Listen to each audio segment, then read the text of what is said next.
Allô le peuple! Aujourd'hui, on se retrouve pour une nouvelle vidéo et cette fois-ci, on va traiter de comment guérir avec Dieu.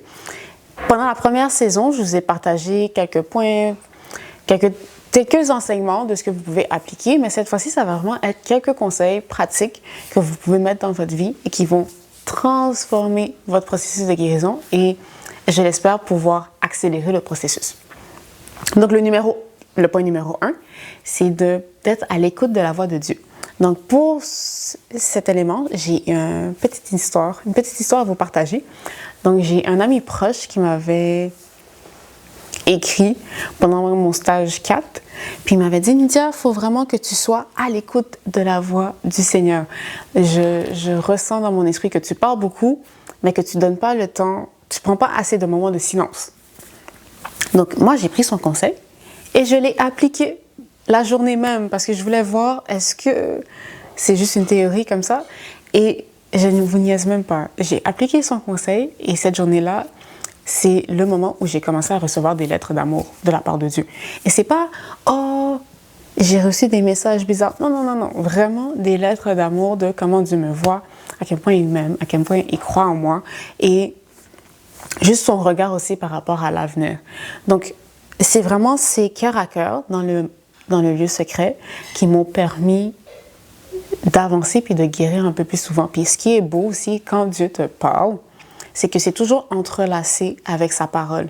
Donc j'avais aussi des promesses de guérison par rapport à ma vie que je pouvais méditer et ça pouvait juste m'encourager dans ma foi.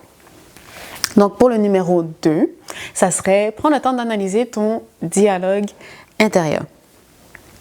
Donc ça, c'est un conseil qui vient de la part de Crescence, une autre chrétienne créative qui fait des vidéos aussi sur la restauration de l'âme, qui m'a beaucoup aidée quand j'étais dedans. Ben, en fait, je le suis encore, mais là, c'est plus un autre volet. Et elle avait dit d'analyser les pensées que tu as par rapport à toi-même. Donc, j'ai appliqué son conseil encore une fois. Vous avez remarqué que tous les conseils que je donne, c'est « OK, on m'a transmis cette information, je prends un moment pour le tester, pour voir si ça fonctionne. Et si ça fonctionne, bien, je vous le donne pour que vous aussi, vous pouvez l'appliquer. » Donc, moi, ce que j'avais fait, c'est que pendant la journée, j'ai toujours été quelqu'un qui écrit beaucoup. Donc, j'avais mon journal et je relisais tout ce qui se passait dans ma tête. Et après ça, je prenais un moment pour revenir dessus, peut-être 24 heures, 48 heures plus tard. Ou sinon, j'avais remarqué que quand je faisais une erreur ou que je n'étais pas contente de mon comportement, mais j'étais très négative envers moi-même. Donc là, je me suis dit, c'est très intéressant parce que mon dialogue envers moi-même n'est pas très sain. Donc, je n'ai pas une bonne estime de soi et je n'ai pas beaucoup d'amour pour moi-même. Donc, forcément, quand ça va être le temps de vouloir guérir, mais je ne serai pas motivée. Donc, ce que j'ai fait, c'est que je me suis imprimé une petite photo de moi quand j'avais 5 ans et je l'ai laissée dans mon miroir. Et je me suis vraiment dit, OK, si je ne serais pas capable de parler à un enfant de 5 ans de cette manière-là, pourquoi j'aurais les mêmes propos envers moi-même? Donc, c'était vraiment de changer mon regard pour me dire, OK, mais en fin de compte, la personne qui essaie de guérir, c'est la petite Nidia de 5 ans qui a subi tout ça. Donc, d'être beaucoup plus dans la tendresse et dans la douceur envers moi-même. Et ça aide. En tout cas, ça m'a beaucoup aidé. Donc, je vous partage ce conseil. Donc, je disais par rapport au point 2, c'est que j'ai appris que je devais réconcilier la petite Nidia qui est blessée émotionnellement, la Nidia adolescente qui est vraiment en colère par rapport à toute l'injustice qu'elle a subie, et la Nidia adulte qui essaie de passer à autre chose et vivre sa vie. Donc, c'est 3 éléments qui sont connectés. Maintenant, pour le point numéro 3, c'est de laisser Dieu te consoler. Encore une fois, j'ai une autre histoire par rapport à mon stage. Je vous dis, Dieu utilise les enfants pour me guérir. It's crazy. Donc, pendant le stage, ce qui s'est passé, c'est que j'étais en prise en charge. Donc, mon enseignant associé n'était pas dans la classe. Et il y avait une situation avec une des élèves où elle m'a dit que je suis la pire stagiaire au monde, que la direction devait me mettre dehors, que je ne pouvais pas rester dans la classe avec eux, que je n'étais pas comme madame un tel. Bref, me comparer avec quelqu'un d'autre que je n'avais jamais rencontré. Souvent, je suis capable de le prendre parce que tu dis, tu sais quoi, c'est des enfants de 8 ans, c'est pas grave, ils ne le pensent pas vraiment. Mais elle insistait, elle insistait, elle insistait. Et donc, moi, j'ai juste craqué. J'étais au bout de ma vie. I just couldn't do it anymore. Donc là, je prends une respiration. Je me dirige dans la chaise de l'enseignant et je commence à pleurer. Là, il y a comme 6 enfants qui courent pour venir me voir. Et moi, mon premier réflexe, c'est « laissez-moi, personne ne me touche ». Et là, ils s'en vont. Et il reste peut-être comme 10-15 minutes avant la fin de la cloche. L'élève, elle est sortie. J'essaie de comprendre avec elle qu'est-ce qui s'est passé. Est-ce que j'ai fait quelque chose? Bref. Et là, c'était l'aide à la classe qui était rentrée dans la classe. En tout cas, plein de choses. Mais c'est vraiment... Quand la journée s'est terminée, puis que j'étais dans l'autobus en train de réfléchir à « OK, mais Seigneur, je comprends pas. That was weird. Pourquoi ça s'est passé ainsi? » Et c'est en ayant la discussion avec le Saint-Esprit, puis Dieu m'a juste fait comprendre, les enfants étaient prêts à te consoler, mais toi, tu les as rejetés. Comment moi, je suis supposée te guérir si tu ne me donnes pas accès à ton cœur? C'est wow! That's good. That's good. Donc, quand je dis de laisser Dieu te consoler, c'est de juste penser à tes réactions et de te dire qu'en fin de compte, Dieu veut ton bien, mais que tu dois aussi lui donner la porte ouverte, dont toute l'utilité et le besoin d'être vulnérable dans le lieu secret. Moi, je vous dis, il y a des choses que j'ai dit à Dieu. I don't regret it, mais c'est juste... Il faut être vrai comme David. Si tu te sens pas bien, il faut que tu le dises, il faut que tu verbalises vraiment ce qui se passe à l'intérieur, parce que si tu le gardes, mais Dieu voit que tu vas pas bien, mais tu vas rien dire. Donc, comment tu vas guérir si tu n'oses même pas reconnaître ton besoin? Si tu n'oses même pas reconnaître l'état de ton âme? Moi, je savais que j'étais brisée, puis je me suis dit, OK, ben, tu sais quoi? J'ai pas laissé les enfants me consoler, mais je veux faire mieux la prochaine fois et apprendre à recevoir l'amour. Donc, voilà. Pour le point numéro 4, ça serait se pardonner soi-même. J'avais fait un épisode par rapport au pardon, comment j'avais pardonné mon agresseur avec l'aide du Saint-Esprit. Mais je n'avais pas mentionné que une des parties les plus difficiles aussi, c'est de se pardonner soi-même. Parce que quand tu vis un abus, tu te sens coupable. Tu as vraiment l'impression que c'est de ta faute. Alors que c'est toujours la faute de l'agresseur, mais vraiment, dans ma tête à moi, je me suis pas protégée. Donc c'est comme si je me sentais mal pour moi-même. Je sais pas si c'est clair. Ça m'a pris plus de temps me pardonner moi-même que pardonner l'agresseur, pour vous dire à quel point c'est facile d'être dans cette prison de culpabilité, de condamnation, puis de juste reconnaître, mais tu sais quoi? Ce qui m'a permis de me pardonner moi-même par rapport à l'abus, c'est de réaliser que quand tu vis ce genre de traumatisme, mais veux pas, ton corps ne peut pas réagir, t'es comme figé. T'es là, mais ton esprit est ailleurs. Donc même si j'aurais voulu me défendre, même si j'aurais voulu répliquer, j'avais juste pas la capacité pour. Et c'était de me dire, OK, mais finalement, je pouvais rien faire par rapport à ça, autre que subir ce que je devais subir. Et c'est ce qui m'a permis de passer à autre chose, puis de me dire, OK, tu sais quoi? J'ai pas pu me protéger à ce moment-là. J'ai pas pu crier ou courir ou sortir de la pièce. J'étais juste coincée là avec l'autre personne. Et c'est ce qui s'est passé. C'est vulnérable, mais c'est vraiment... J'ai réalisé que je pouvais rien faire, puis que la prochaine fois, ça sera mieux. Parce que les prochaines fois, je vais aller vivre avec Dieu. Donc, ça sera beaucoup plus sain. Donc, voilà. Je pourrais peut-être revenir par rapport à la dissociation dans un autre épisode, mais là, on va se concentrer sur le dernier point.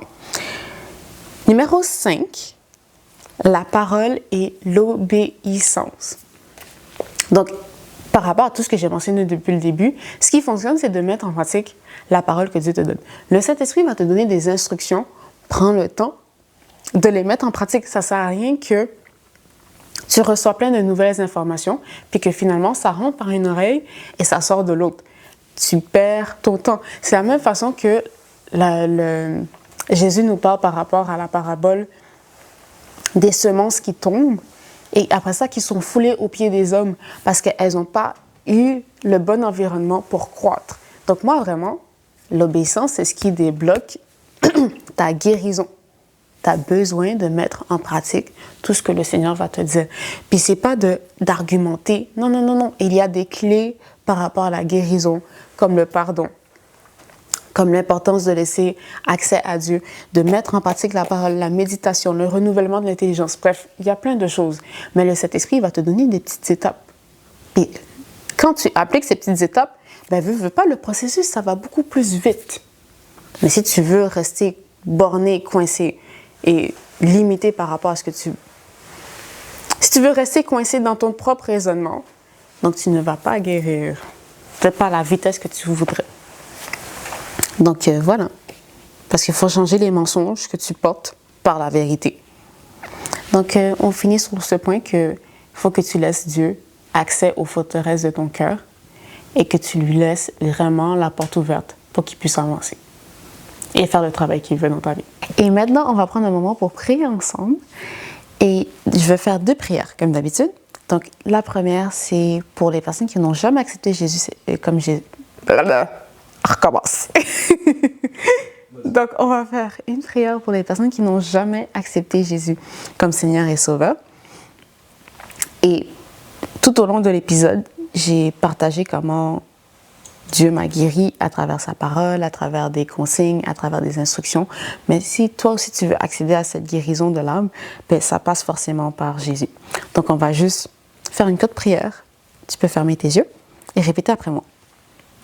Seigneur Jésus, viens dans mon cœur, pardonne mes offenses, pardonne toutes mes iniquités. Aujourd'hui, je t'accepte comme Seigneur et Sauveur et je prie que tu puisses m'accompagner dans ce processus de guérison. Et je crois que tu es le Seigneur et le Sauveur de ma vie. Et c'est ainsi que j'ai prié. Amen. Yeah! Bravo! Donc, tu peux nous laisser un commentaire si tu as décidé d'accepter Jésus comme Seigneur et Sauveur dans ta vie aujourd'hui à travers cet épisode. Ça va nous faire plaisir de te lire. Maintenant, pour la deuxième prière.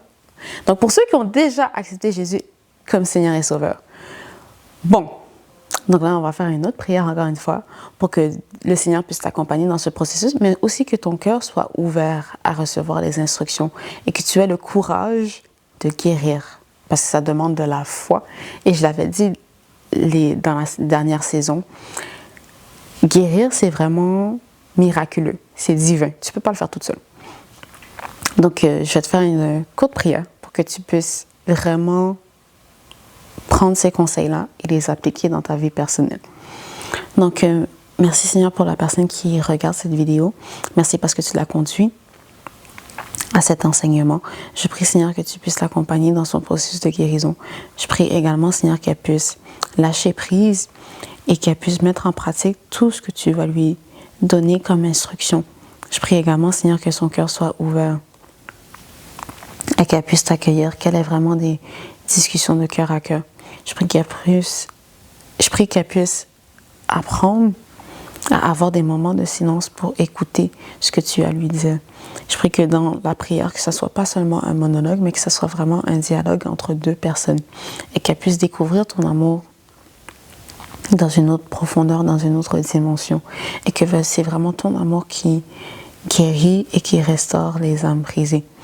Et je prie également, Seigneur, que peu importe ce qui va se passer, peu importe les circonstances, peu importe les situations autour d'elle, qu'elle puisse vraiment s'appuyer sur toi, s'appuyer sur ta parole, et que tu puisses l'entourer et lui donner la chance d'être entourée de bonnes personnes qui vont lui permettre de cheminer et d'avancer.